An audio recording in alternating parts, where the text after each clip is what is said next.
E vocês estão sabendo qual é o tema da palestra que eu vou fazer hoje? Medicina no capitalismo, fitoterapia e as medicinas alternativas. Só que não vai ser muito concreto em fitoterapia. Vai ser pontual. Então eu vou começar. Eu sou da UNB e fiz a UNB das origens, ela fazia medicina de comunidade, medicina comunitária, e era baseada em Sobradinho. Tudo isso degradou, andou para trás. Eu faço clínica médica, mas eu tenho especialização em acupuntura e fitoterapia e medicina ortomolecular. E trabalhei com ozônio também. Então, eu tenho um feeling pelas medicinas alternativas. A atual eu chamo de alopata, oficial, alopata, etc. Semana passada, sábado, a gente fez uma mesa redonda com os estudantes de medicina, centro-oeste, norte, sobre o modelo biomédico. Alguém estava lá? Não? Então a abordagem você já sabe que é bem crítica à medicina que eu aprendi. Então, primeira coisa assim, eu acredito, dentro do tempo da minha fala, para a gente poder fazer debate. Eu acredito que a primeira aula que a gente deveria ter numa escola de medicina seria mais ou menos a seguinte: discutir o que é que acontece com um serviço ou com uma ação, como a ação médica, quando ela se transforma em mercadoria. A perversão que acontece inadvertidamente, inconscientemente, progressivamente, à medida que um serviço se transforma em mercadoria. A sociedade que a gente vive, ela é mercantil. Se você vender sandália, a tendência, ou se você vender um produto, a tendência vai ser você querer ganhar mais. O dono do capital quer ganhar mais. Então a tendência é que a sandália ou o fogão passe a ser feito com materiais mais baratos, troca o metal pelo plástico, metais de menos duração, uma lâmpada dura menos. Aí eles estabeleceram como lâmpada padrão a lâmpada branca, que ofende a pele, sim. E essas tomadas de 3 pontas, então eles vão inventando maneiras de vender, transformar tudo em mercadoria, tirar o máximo de lucro. Tudo bem, só que quando eles vendem uma sandália, querendo tirar mais lucro, e baixam a qualidade dela, apenas quem vai comprar vai comprar uma sandália pior. Mas e quando essa mercadoria é ação, é o ato médico? Aí temos um problema. É diferente de vender lapiseira, é diferente de vender sandália, porque você, teoricamente falando, quanto mais doente, melhor. Quanto mais a pessoa ficar dependente do remédio de uso continuado, melhor. Quanto mais caro for o tratamento do câncer, por exemplo, 50 mil para você tratar uma mama, uma próstata com rádio, químio, todo o conjunto, você depois voltar para fazer acompanhamento, fazer mamografia. Então a medicina se transformou num imenso mercado livre. O ato médico virou uma mercadoria e, obviamente, se transformou numa coisa elitista. Seu Zé do bairro não pode pagar 40 mil para curar um câncer de mama da esposa dele sem vender o armazém, sem vender o que ele tem, sem tomar emprestado. A vida acaba dele, a vida dele e da família vão para o brejo de alguma forma. O patrão, o dono da padaria, é diferente. Então a medicina também virou um elemento de concentração de renda, de discriminação de classe, de desigualdade, é um espelho da desigualdade que existe nesse país. A medicina também, ela se elitizou. Agora, se fosse só isso, seria só um problema. Por exemplo, quem compra um automóvel, quem não compra, quem vai para católica, quem não vai. Aí já você percebe uma desigualdade de quem tem acesso ao ensino, à saúde, ao serviço. Se fosse só isso, nós estamos no ramo de todas as mercadorias. Mas a medicina tem um complicador a mais. É mais sinistro. Por quê? Porque o próprio ato médico ele vai ser corrompido. Ao ser mercantilizado, ele vai ser pervertido e corrompido também. Então, os métodos da medicina, certo? A ação médica, os exames, o diagnóstico, o método diagnóstico vão sendo progressivamente corrompidos pelo mercado. Então, vão aparecer o que ele chama overdiagnosis, que é um excesso de diagnóstico, de mamografias cada vez, de biópsia de próstata, de biópsia de mama, de tireoide, e assim por diante. Eles vão pedindo como quem pede um copo d'água. Tomografia, Ressonância nuclear magnética, um exame de R$1.000, é pedido como um copo d'água se tiver uma dor de cabeça de razão obscura, idiopática, como eles chamam. Então, nessa progressão, o que vai acontecendo é que há um passo que acabou de ser dado no campo do diagnóstico, do tratamento, dos métodos e dos medicamentos, que pouco importa a qualidade desse procedimento ou dessa mercadoria, porque ela é para ser vendida. Quanto mais taxa de lucro der, melhor. Então, uma tomografia, ela dá uma taxa de lucro altíssima. A medicina nuclear é a esfera da medicina de maior taxa de acumulação do capital. Isótopo radioativo, densitometria óssea, cintilografia, são caríssimos. E é onde a indústria médica ganha muito mais do que vender uma aspirina. Então, o que vai acontecendo é que na fúria, para ganhar mais, de acumular capital dos grandes grupos financeiros, eles vão empurroterapia para vocês, eles vão doutrinando vocês, primeiro ano, segundo, quarto, quinto, de que é natural pedir uma tomografia. Dr. House só pede esse tipo de exame de ponta. Então vai naturalizando a ideia de que você, diante de uma doença, quanto mais você pedir exame invasivo, sujo, cancerígeno, melhor, porque essas 3 palavras não aparecem no dicionário. O exame é natural, ele não é invasivo, ele não é tóxico, ele não é cancerígeno, só que ele é. Sempre que você irradiar uma célula, você está criando um processo inflamatório e cancerígeno. Discussão é se ele vai prosperar ou não. Só que isso não é discutido. Isso fica debaixo do tapete porque, ai de quem, por exemplo, os congressos médicos que eu vou de ortomolecular não tem segunda opinião. Ai de quem emitiu uma opinião que destoa da orquestra. Aí é tratado como na orquestra. Um violino destoado tira. Então, não há segunda opinião. Só que esse debate é proibido na medicina oficial. Por que ele é proibido? Os congressos médicos, todos que eu fui, são financiados pela grande indústria. Sempre tem uma indústria de medicamentos, de equipamentos, de remédio ou do que for por trás. E o que aparece é o que convém à grande indústria. E o que você vai fazer com o seu paciente depois vai ser teleguiado por essa indústria e censurado por ela, e selecionado por ela, recortado por ela. E não há muita ciência nisso. Não há. Só que esse debate que eu vou fazer aqui, infelizmente, ele é proibido na faculdade de medicina. Ele é proibido de ser escrito. Não importa a bibliografia que eu usar. Não importa a fonte que eu usar, é pouco importante para ele. Se é prêmio Nobel, se é cientista de elite na Noruega, não importa. Não importa que eu seja um médico formado por uma universidade de elite, UNB. Não importa que eu tenha títulos no exterior. Não importa que eu já seja pós-doutor, Raico Parta. Não importa. Se eu não fosse isso, eu seria esmagado no primeiro movimento. Tem uma médica em São Paulo, uma médica de ponta, que ela é contra. Só que ela é estigmatizada no meio da radiologia. Os radiologistas estigmatizam ela. E ocorre a seguinte perversão. À medida que a medicina comercial vai naturalizando procedimentos desumanos, sujos e radioativos, a especialidade fica toda formatada desse jeito.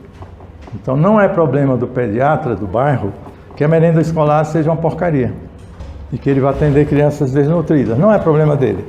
Não é problema do obstetra que o parto na mesa seja desumano, seja contra a lei da gravidade, contra a mulher, contra a criança, crie mais risco para a mulher, mais risco para a criança, o apigar vai ser ruim. Não importa. A obstetrícia é formatada para fazer o parto mais antinatural, mais antigravidade, mais anti-mulher que existe. O canal de parto é para baixo. Então seria de cócora sim, ou numa mesa assim, ou dentro d'água se quiser, mas nunca nessa mesa. Vocês vão aprender, vão naturalizar e vão disseminar como sendo a medicina como ela é. Então vocês vão ser doutrinados para fazer a medicina como ela é. Cesárea, que virou uma epidemia no Brasil, exceto em situações excepcionais. Mas naturalizou, hoje é a mulher que pede, é a doutora que pede, entendeu? Tanto implante de memória sistemático nos estudantes de medicina, na população, na mídia, grande mídia, que terminou gerando o que eu dizia no começo, que a primeira aula devia ser sobre a mercadoria. A medicina como mercadoria leva não só uma elitização da ação médica, não só a medicalização sistemática da sociedade, da subjetividade, do parto, foi medicalizado, O parto não é esse, numa mesa horizontal, com epísio, não é. Então, não só medicalizaram, elitizaram e discriminaram mais o serviço médico, como deformaram os métodos de diagnóstico e de tratamento. Isso deformaram os métodos também. A medicina é sociomorfa, ela ganha a forma da sociedade que ela pertence. Então, na sociedade de Asclépio, sociedade indígena, medicina é uma coisa. Na China antiga, o médico ganhava por quanto mais gente saudável tivesse na aldeia.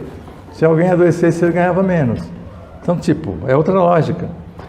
Então, essa lógica, eu insisto, está provocando uma deturpação dos procedimentos médicos. Então, se você quer saber que o colesterol é amigo, que o colesterol é uma molécula anti-inflamatória, que o colesterol é precursor dos hormônios esteroidais todos, e que o colesterol é precursor da vitamina D3, e que ele não é mal, nunca foi mal, jamais será mal, da mesma forma que a lágrima não faz mal. Então, o colesterol é apenas bom, colesterol total e HDL e LDL também. Quanto maior, se ele ficar muito grande, ele indica uma tireoide fraca, só isso. Ele indica que ele, em sumo, não está sendo consumido, só, está sobrando. Não é que ele está agredindo alguém. A placa da arterial é outra história, existe uma outra gênese para a lesão na artéria, que não é o colesterol. O colesterol é como o detetive que está na cena do crime, entendeu? Foi encontrado na cena, então ele estava lá para proteger. Então, como assim? Porque existe uma cortina, uma pesada cortina de silêncio, de censura, de recorte da informação que vocês vão receber, para vocês nunca saberem disso, para passarem o quê? Simvastatina, estatina, pravastatina, um dos 4 remédios mais vendidos no planeta Terra. Também junto com o Ipuran e o Synthroid, a Ritalina e a Fluoxetina. Então esses são os grandes estrelas, certo? Da farmácia e do receituário médico. Agora, se eu receitar, no meu receituário escrever, procura semente de sucupira, certo? Bate com martelo e faz um chá na proporção Y, que você vai melhorar suas dores de artrite, artrose, qualquer lesão articular, vai melhorar rápido. Eu, possivelmente, vou ter encrenca com o Conselho Federal de Medicina. Porque, embora eles criaram uma lista que tem um nome especial, dezenas de plantas, 71 plantas, RENISOS, Relação Nacional de Plantas Medicinais de Interesse do SUS. Embora eles criaram essa lista com 71 plantas, nenhuma delas tem uma monografia finalizada, concluída, com resultado clínico. Embora a maioria delas seja extremamente terapêutica, como a espinheira santa é, como a sucupira é um dos melhores anti-inflamatórios que existe na natureza, certo? Desde o Peru, séculos que a galera usa isso no meio do povo, dos índios. E é a resina. Se eu disser que, por exemplo, eu me cortei ontem, coloquei uma folha de babosa, corta a folha no meio e faz ela envolver o ferimento e amarra, e curou em 24 horas, e que nos primeiros minutos eu podia mexer o dedo, e que fechou a ferida, quem vai acreditar? A babosa, aloe vera é o nome dela. A babosa é extremamente cicatrizante, extremamente anti-inflamatória. E é um gel para o cabelo, para a pele seca do frio, para milhões de coisas, para insolação, diabo. Então, isso não está na lista do governo, devidamente estudado e com protocolo. Não está, certo? Não está. Então eu tentava dizer o seguinte, que um dos efeitos que tem a mercantilização da medicina é que houve também uma deformação nos métodos e nos protocolos que vocês vão aprender. O colega, a maioria dos colegas, já fui em dezenas e as pessoas me contam também, o médico virou um robô. Então, o paciente chega, ele tem um protocolo mental para gastralgia, pirose, refluxo. Aí na cabecinha do médico, omeprazol, enfim, uma endoscopia, de preferência com biópsia. Você vai lesar uma mucosa virgem, que nunca recebeu corte nenhum. Biópsia, endoscopia, mas antes disso ele já passou um hidróxido de alumínio ou um omeprazol. Todo mundo passa omeprazol para a primeira pirose que aparecer. E pede endoscopia, que é um exame invasivo, sim. Casos de clínicas que perfuram o esôfago com endoscopia, ou a mucosa do estômago. E biópsia? Biópsia é passar a faca na mucosa, que jamais seria agredida na vida normal do Homo sapiens. Nunca. Está protegida. Entendeu? Omeprazol é um dos remédios mais vendidos na gastroenterologia. É quimicamente muito perigoso. Que tal? É só ir para o Google acadêmico, em vez de ouvir o seu professor, que vai somente repetir o que a indústria farmacêutica falou. Vai no Google acadêmico e coloca omeprazol, collateral effects, o que você quiser. Risks, o que você quiser. Vai aparecer a lista. E é uma indicação equivocada. Por quê? Porque além de ser químico, além de ser tóxico, além de ser caro, por que é uma indicação errada? Alguém arrisca? Para refluxo. Porque é uma suposição errada, a crença, que não passa de mito, lenda médica, a crença de que uma pirose, um refluxo ou uma dor no estômago é fruto de... Eles acham que é ácido demais. Na verdade é ácido de menos. É ácido de menos que provoca. Por quê? Porque o ácido de menos flui para cima. E aí quem é o epitélio que não tem, que acusa qualquer nível de acidez? O esôfago. Ele não foi preparado para ter proteção mucosa contra ácido. Ele não tem nenhuma proteção. Então ele acusa imediatamente o refluxo arde. Mas não é excesso de acidez. É baixa de acidez. É hipocloridria. Então quando o colega passa o omeprazol, o hidróxido de alumínio, que ainda tem alumínio, que dá Alzheimer. Então além disso, além de dar o medicamento errado, é um equívoco como indicação clínica. Por que eu estou fazendo essa provocação? Porque vocês estão aprendendo a medicina achando que é científica, achando que era ciência, mas não era ciência. Ciência seletiva não é ciência. Então, no caso, é seletivo, não sei que perversão ocorreu na origem, qual foi o paper que deu origem a essa lenda médica, mas não é para dar antiácido. Vai no Medline, vai no Google acadêmico e tecla lá. Gastralgia, o refluxo gástrico e tecla. Causas, determinações, Raikopati, procura um livro de fisiologia que não seja o Guiton. Não tem nenhum livro em português de fisiologia que ligue tireoide com fígado, mama com fígado, mama com tireoide, próstata com tireoide, suprarrenal, próstata, dominância estrogênica, câncer de mama e de próstata. Não tem. Se você perguntar a um colega da urologia qual é a causa do câncer de mama ou de próstata, no caso do gineco, ele não sabe. Ele vai dizer múltiplas causas, o que não é ciência, ou genético, também não é ciência. Não é ciência. Isso já foi superado. Ainda se pensa que o câncer é um gene. E aí eu pergunto para vocês, eu estou tentando mostrar as deformações da medicina, para fazer a pergunta, de onde vem? Que o meu professor não quer ser burro. Ele não se organizou para ser burro. Ele se orgulha de ser sábio. Então de onde vem essa deformação? Porque eles estão manipulados pela indústria médica. A indústria médica capitalista tem que vender pravastatina, tem que vender Ipuran, Sintroide, Ritalina, Fluoxetina, tem que vender os exames, tem que vender esse protocolo. São protocolos mercenários. A maioria dos protocolos clínicos são mercantis, não tem origem científica. Entendeu? Se o câncer fosse genético, pensa comigo, quantos mil anos tem o genoma? O seu, Homo sapiens ou Mulher sapiens? 200 mil anos. Pois bem, quanto o boom de câncer de mama tem 30 anos. Então o genoma que não se alterou durante milhares e milhares e milhares de anos enlouqueceu em 30. Em 2 gerações ele pirou. Aí dá um boom de câncer de mama, então enlouqueceu a mama, enlouqueceu o genoma, enlouqueceu. Quando entra na cabeça de alguém que o câncer é genético? É epigenético, é ambiental, entendeu? E a causa é dominância estrogênica. A causa do câncer de mama e de próstata é dominância estrogênica. É uma alteração que eu poderia fazer uma palestra de umas 2 horas em outro dia para mostrar todas as determinações que confluem para o câncer ser engendrado pelo sistema endócrino, que por sua vez é pela alimentação, pelo meio ambiente, pelo estilo de vida. Porque não faz sentido.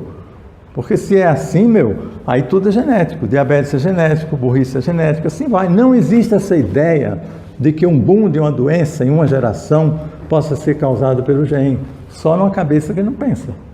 Mas vocês vão ouvir isso dia e noite, porque eu ouvi. Eu sou de outra geração, mas ouvi.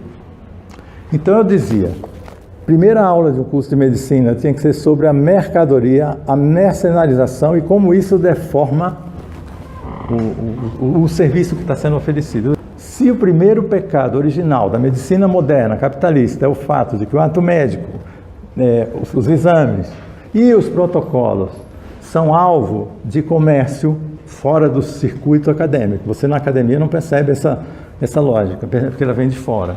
E dos congressos médicos. Então, o passo seguinte é começar, a primeira discussão seria essa, e o passo seguinte é começar a questionar. Que efeitos isso tem na vida? Um dos primeiros efeitos é desprezo pela medicina popular.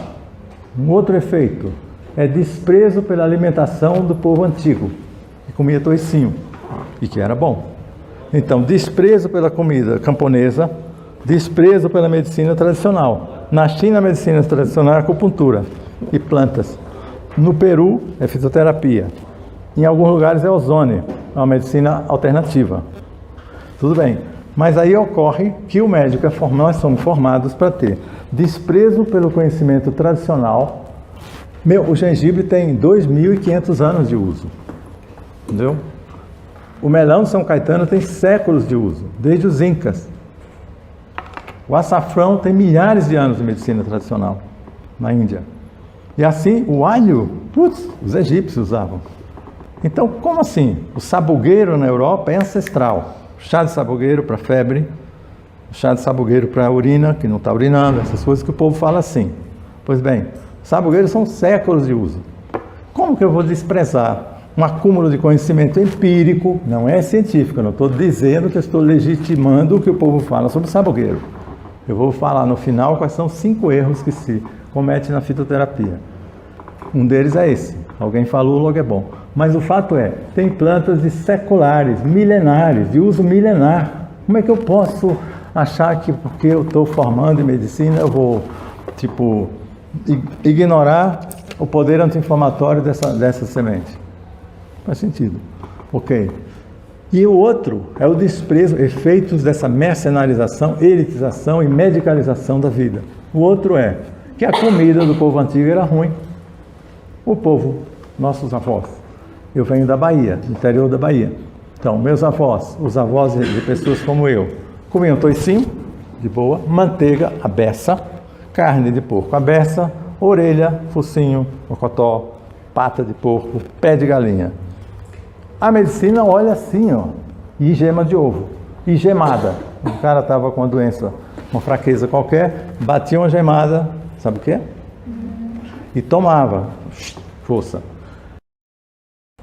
Esses hábitos são do povo da roça. Aí o doutor, não há um médico que eu conheça, que eu converse com ele, olho no olho, propondo, pé de galinha, certo? Geleia de pé de galinha, bem cozido, num processo inflamatório. Então esses são os templos do ensino médico que vão dizer que pé de galinha, é da roça. Não, pé de galinha, se você cozinhar numa panela de pressão, com sal, como tem que ser, despreza a primeira água, que tem muito óleo insaturado, tem muito óleo indesejável, vamos supor assim. Aí você despreza e cozinha, segue cozinhando, depois tira os ossos, fica uma geleia. Extremamente anti-inflamatória, porque tem um aminoácido chamado glicina, que não tem na carne e músculo, e que só tem na parte branca da carne, e que é abundante no colágeno da galinha, boi também, mocotó, e que ali você tem uma solução ou uma sopa extremamente curativa para um processo inflamatório em curso. Tem várias pessoas que já fizeram isso. É assim, dias, na quantidade adequada. Você supera o processo inflamatório. Eu poderia dar uma palestra porque isso acontece, mas não é o caso. Mas olha, esse é um outro desprezo que a medicina científica tem. Toicinho é um alimento banido. Perna de porco também, porque tem colesterol. E o colesterol é número 1 na nossa alimentação. Ai de quem tiver pouco colesterol na dieta, ou um colesterol de 150. Eu quero insumo para quando eu for para o sol, fabricar minha vitamina D. Que o colesterol é a molécula mãe da vitamina D3, que é uma vitamina anticâncer. Eu quero fabricar testosterona, progesterona, estrogênio menos. Mas eu quero todos os esteroidais, pregnenolona, DEA, eu quero todos eles, e todos vêm de uma única molécula. Se vocês já analisaram o pathway bioquímico, é apenas a molécula de colesterol que se transforma nas maravilhas dos hormônios sexuais e esteroidais do nosso corpo. Então, quando o colesterol sobe aqui, você está fraco na produção, a tireoide está fraca. É um sinal patognomônico de hipotireoidismo, é colesterol alto. Aí vem um e diz assim, seu colesterol está resilientemente alto, porque é genético. Por isso que ele não baixou com estatina ou Rycopart. Aí dá um dobro de dose. Não, ele está resilientemente alto, porque a tireoide está no brejo. É simples. Ela não está funcionando para fabricar os esteroidais. Sem o T3 não fabrica a sequência esteroidal da suprarrenal, nem do testículo, nem do ovário. Não fabrica sem T3. Então, tipo, o que eu estou dizendo é que o desprezo pela medicina tradicional e o desprezo pela alimentação da roça antiga não tem nem nada mais a ver do que uma lenda médica de uma medicina elitizadíssima. E aí eu queria falar na segunda parte, ou penúltima, de uma experiência aí pessoal. Minha experiência pessoal da minha geração com a medicina. Foi assim, primeiro, na ditadura, nos últimos anos da ditadura militar, eu fui preso político. Aí a gente lutava pelo SUS, por alguma coisa parecida com o SUS. Não existia medicina pública, gratuita, universal. Até 88, 87, isso não existia. Aí a nossa luta, médicos, por uma reforma sanitária, uma coisa desse tipo, era para criar um SUS. Aí a nossa geração conseguiu emplacar. Por que eu considero que foi uma vitória com sabor de derrota? Porque lutamos por uma medicina estatal, pública e gratuita, sem controle popular e preservando os tubarões da saúde. Então, no nosso painel equivocado da nossa esquerda da época, era assim: cria um sistema universal público e gratuito, não importa que os tubarões da saúde continuarão solapando o sistema. Não importa que o povo controle, mas importa. Então, sem controle popular sobre os hospitais, sem uma indústria farmacêutica brasileira, Farmobras, fabricando remédios para o SUS, indústria de equipamento estatal, idem. Sem nada disso, o SUS foi sendo solapado pelos tubarões dos planos de saúde e pelos tubarões da indústria de equipamentos e medicamentos. Fatalmente foi sendo solapado. E finalmente foi sucateado e agora vai ser implodido pelo golpista Temer. Então, o que é que ocorre? É que eles foram solapando, sucateando, empurrando com a barriga até destruir. Então, o balanço que eu faço da minha época é que a gente foi muito pouco experiente em lutar apenas por um sistema que por exemplo, a gente não era contra a dívida pública. Se você não derruba a dívida pública, não tem financiamento para a saúde e a educação. Porque se vocês não sabem, metade do orçamento brasileiro é para pagar a quimera, porque não existe dívida. Daria outra hora de discussão. Não existe dívida pública. Paga 10 vezes. Especialistas já mostraram. Paga 7 vezes. Então, tipo, você paga uma dívida, você paga um fogão 7 vezes? Não, você paga uma. Então, tipo, não há dívida. Mas 45% do orçamento público do que é arrecadado dinheirão vai para os banqueiros internacionais. Então, tipo, na nossa época, a gente não lutava pelo fim da dívida externa. E hoje é pauta. Se você não detonar a dívida pública, dinheiro. Por quê? Porque o dinheiro, em primeiro lugar, o dinheiro vai para os bancos. Então não sobra superávit primário para a saúde. Tem dinheiro para a saúde? Porque você insiste em pagar a dívida pública. E outro balanço de minha geração é que depois de alguns cursos de medicina alternativa no exterior, etc., eu vim para Planaltina e entrei para o serviço público médico e pedi para ir para um bairro de periferia para criarmos uma unidade de saúde alternativa. Isso aconteceu nos anos 90 em Planaltina. Aí criou-se a unidade de medicina chinesa, fitoterapia, automassagem, acupuntura, alimentação, e eu fui para lá. Essa experiência foi bem interessante, porque primeiro a gente conquistou o direito de usar dividir o número de tempo da manhã em apenas 8 pacientes. Tinha uma farmácia verde, que era um terreno em torno do hospital, cheio das plantas que a gente considerava como importantes, e eram distribuídas secas. E a gente educava agentes comunitários para ir no bairro, tirar a pressão, colher fezes, ver como vai, fazer um mapa epidemiológico, morbidade da região, etc., eram troca. Eles traziam plantas, eles levavam mudas e na consulta a gente entregava o pacote da planta seca. Tudo bem, esse projeto caminhou e foi sucateado, soterrado. O balanço, em parte, depois eu fui para o Riacho Fundo, que era o Instituto de Saúde Mental. Aí lá eu podia fazer acupuntura, novamente, fitoterapia, mas também foi sabotado. Rapidamente foi sabotado, Instituto de Saúde Mental, Riacho Fundo.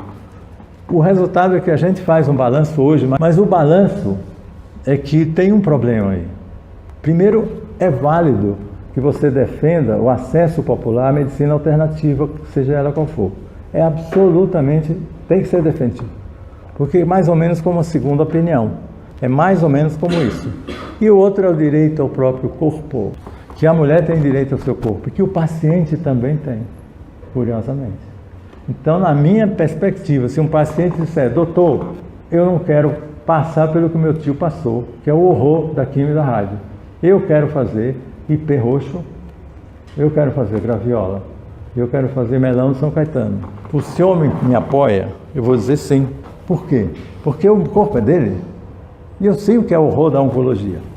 E vou dar uma opinião, foi demonstrado no estudo australiano e depois em outro, que tanto faz fazer quimio e rádio ou não fazer, a sobrevida é igual. A diferença é de um mês. Tem artigos sobre isso. Não faz diferença. Mas faz para o bolso do... Então, se o tio chegou para mim e falou isso, e eu já sei daquilo, claro que eu vou apoiar. Mas eu não posso apoiar. Por quê? Por que que eu estou de mãos atadas para acompanhar o tio que quer fazer graviola veloz, melão de São Caetano e IP roxo? Por quê? O CRM não deixa.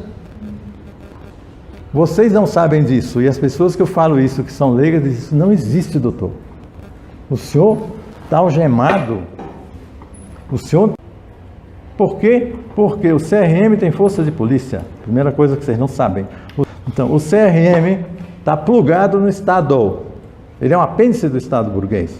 Ele não é um sindicato, que é uma entidade privada, etc. Não. Se eu não pagar o CRM, eu vou para a dívida ativa da União. E é R$1.000. Você paga 1.300 para ser médico.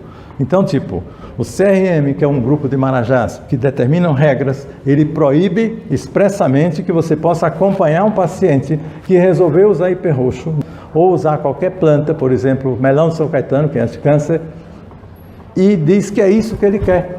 Ele quer arriscar. Eu não posso acompanhar.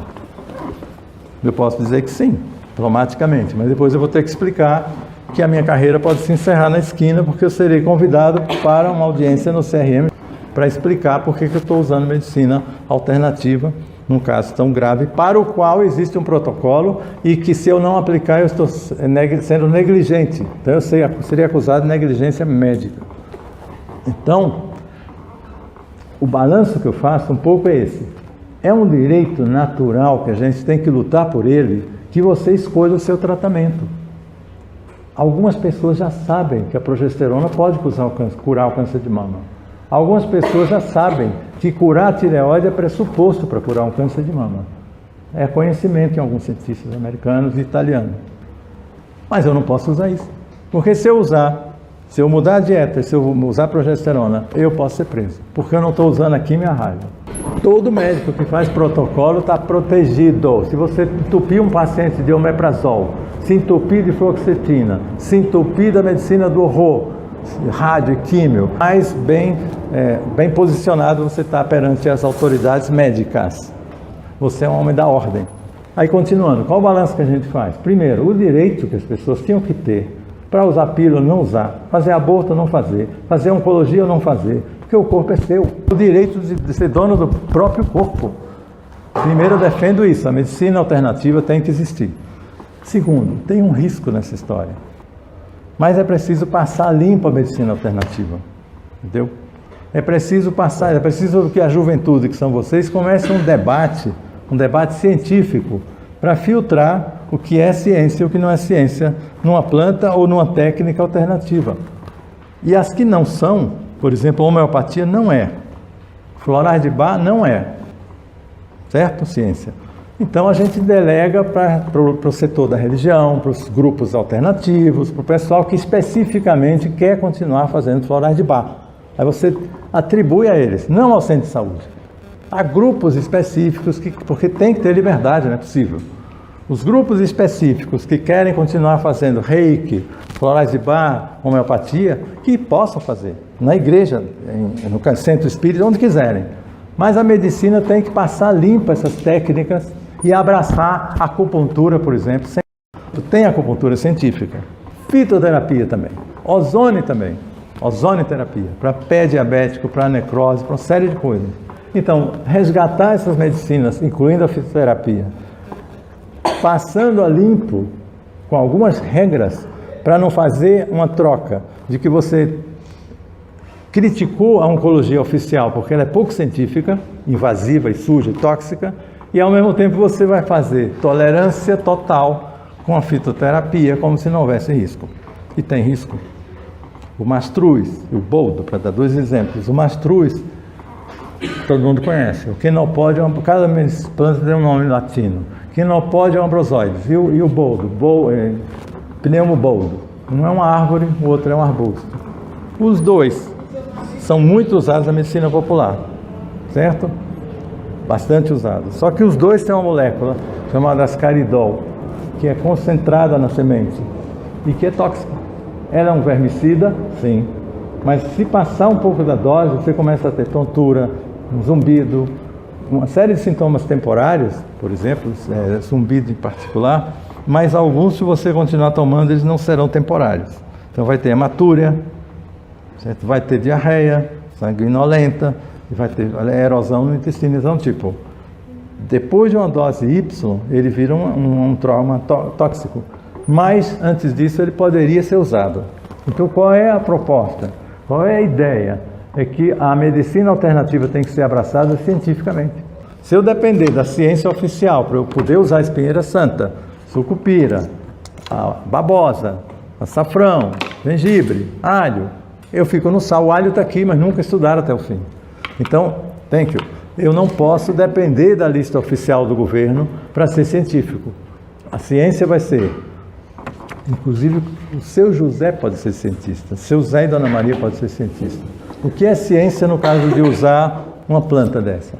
Primeiro, você levanta a toxicidade para saber a dose tóxica, não vai no escuro. Segundo, seu Zé usa com o controle de todas as variáveis menos uma. Entendeu isso? Todas as variáveis. A comida mantém igual, não separa da mulher nesse período. Mantém todos os procedimentos do estilo de vida iguais, só muda o chá. Se mudar um dos outros, já não vale a experiência. E aí, nesse período, observa os sintomas. É controle de todas as variáveis, menos uma. Isso é ciência. Aí ele pode relatar. E um exame laboratorial antes e depois, para ser objetivo, para você ver assim. E, em segundo lugar, é preciso passar a medicina natural a limpo. Eu vou dizer 5 erros que se faz muito com fitoterapia. O primeiro é dose. Não se sabe a dose, o ciclo, a frequência e se usa com alimentação gordurosa ou não. As moléculas curativas são lipossolúveis ou hidrossolúveis. E aí? Então você vai usar um chá que é hidrossolúvel numa refeição com gordura. Não vai dar certo. Então, qual o acompanhamento desse chá? Qual a frequência durante o dia? Qual o ciclo? E qual a dose que você vai usar? E se vai dissolver, fazer cocção, etc. Então primeiro elemento é isso, é necessário quantificar quanto eu vou usar. Eu não posso quantificar quanto tem da molécula anti-inflamatória em cada semente, isso não importa para mim. Não importa. Eu vou pegar ali no cerrado da mesma árvore, 50 sementes, eu vou usar 5, 6, 7, mas da mesma árvore, eu vou imaginar que a proporção é semelhante e eu quero ver o efeito numa dose próxima da terapêutica. Então, em primeiro lugar, a dose é importante saber, é importante controlar. Depois, é individual a abordagem. Eu tenho que ter o diagnóstico da pessoa, da doença da pessoa.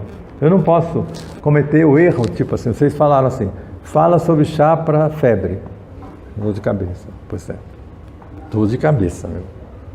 Você tem noção de quantos diagnósticos possíveis estão detrás de uma dor de cabeça? Então, um médico cometeu um erro grave, semanas atrás, porque recebeu pediatra, uma criança com dor de cabeça, analgésico, protocolo padrão, de novo ela voltou, analgésico, de novo voltou, entrou em coma, era um tumor cerebral. Então, tipo, o diagnóstico diferencial, por mais básico seja, é importante. Eu não posso tratar uma dor de cabeça como igual a outra. Então, na medicina alternativa também, eu tenho que individualizar. Eu não posso usar chá de sabugueiro, que é antifebril, certo? Para uma febre resiliente, para uma febre resistente, que eu não sei qual é a origem. E depois eu estou abafando um sintoma, certo? Febre e dor de cabeça. Requer investigar, não requer medicar. Porque aí você matou o carteiro. Não vai saber qual é a mensagem. Depois, o outro problema da fitoterapia é o boca a boca. Você ouve falar, ouviu de mim, que o chá da semente cupira, batida para resina florar, é bom, é um potente anti-inflamatório. Tudo bem. E você vai acreditar em mim? Então é boca a boca. Eu não sou boca a boca, mas suponha que fosse outra pessoa, é meio que boca a boca, meu. Então, tipo, o boca a boca só serve como pista para você ir atrás. Nunca, é que nem estudo epidemiológico, é só pista. Eu não posso fundamentar nenhuma conduta clínica, nenhum chute em estudo epidemiológico. Não vale lhufas. Por quê? Quem é capaz de matar? Por que o estudo epidemiológico não pode ser usado na clínica médica? Nem coorte, nem meta-análise. Por quê? Porque eu não isolei variável nenhuma. Eu digo, japonês, eu peguei 20 mil japoneses, acompanhei durante 10 anos e observei que ao fim de 10 anos o colesterol caiu ou subiu e eu atribuo. Aqui que eu atribuo? Eles atribuem. Nada. Porque nada. Não posso atribuir a nada. Mas eles atribuem. Que é porque o japonês come soja, que é porque o japonês come peixe, que é porque o japonês não sei o quê. Está tudo errado. A epidemiologia não leva para a clínica. Não. É uma pista. Então, quando disserem o chá tal é bom, é uma pista. Pode ser que esse chá seja bom. Então, já me deu a pista de análise. Certo? Um outro erro, esse erro é mais fácil de a gente cair, é assim. Se você pesquisar no Medline, você vai descobrir que o chá de melão de São Caetano, Momordica charantia, é anticâncer. No laboratório, ele é poderoso anticâncer. Na placa de Petri com tecidos de câncer, ele destrói todas. Graviola também.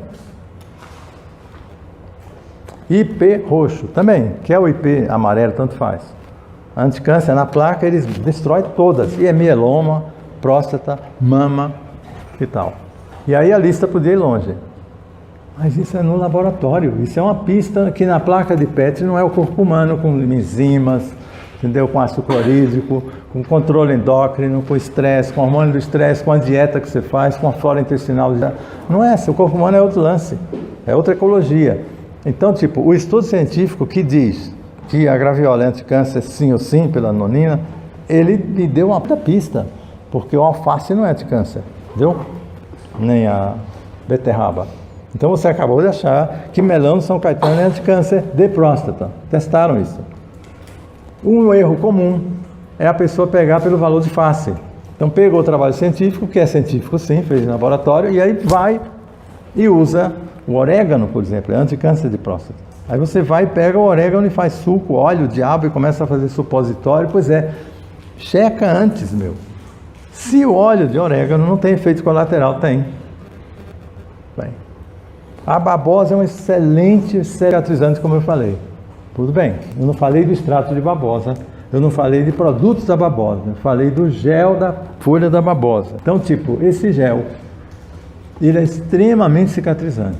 Mas, se você usa o gel com aquela coisinha amarela que tem debaixo da folha, você corta a folha da babosa, abaixo da folha a lantoína, esse é tóxico, esse é laxativo, esse dá diarreia, esse provoca erosão de mucosa.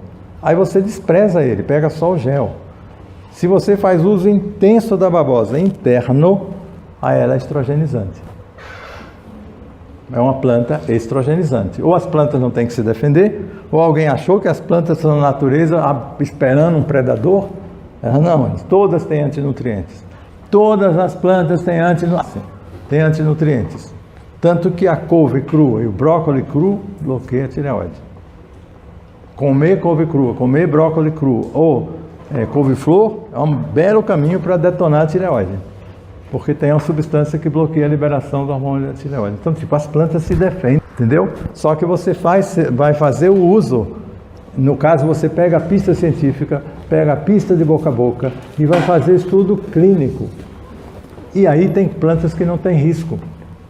Tem plantas que têm risco, tem planta que o risco é tão longínquo, tão remoto, como a espinheira santa, que você usa. E tem plantas que já são comestíveis. Como é que eu vou pensar mal do gengibre? Como é que eu vou pensar mal do açafrão? Como é que eu vou pensar mal do alho? Como é que eu vou pensar mal da babosa comestível em alguns países? É alimento. O melão de São Caetano é verdura em alguns países. Então eu já estou mais ou menos tranquilo com essa galera, com exceção de alguns detalhes como a estrogenicidade.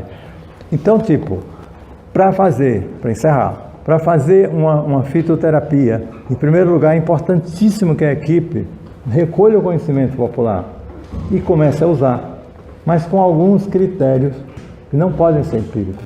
Que é assim, façamos experimentos clínicos. Se você quer fazer, eu faço muitos comigo. Muitos. Todo mês, toda hora eu estou fazendo. Com controle. Controlo todas as variáveis uma semana ou duas e só mexo nessa. E vejo o meu exame de sangue, eu vejo. Ontem eu vi.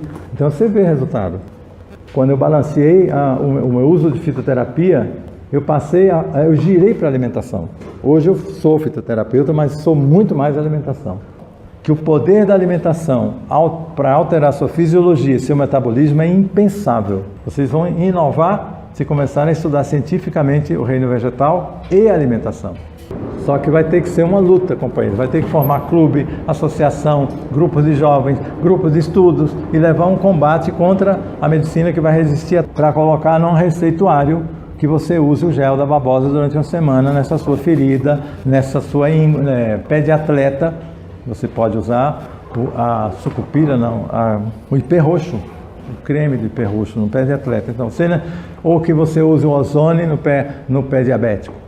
Você não vai poder prescrever, mas alguém tem que começar essa batalha. Espero que um de vocês comece.